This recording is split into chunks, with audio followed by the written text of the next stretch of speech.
আজকের মেনু হচ্ছে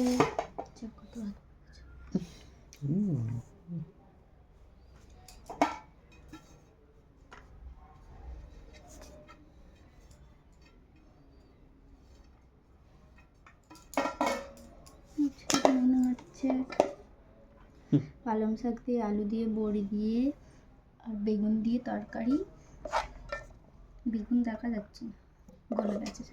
আর এখানে হচ্ছে ডিমের ঝাল, এখানে হচ্ছে পটল ভাজা, আর এখানে সয়াবিন আলু রসা, আর এখানে গরম গরম ভাত।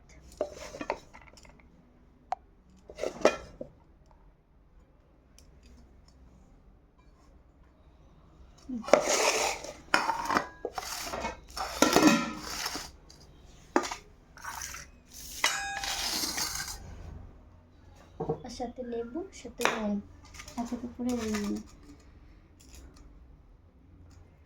তো চলো খাওয়া দাওয়া করে নিতে।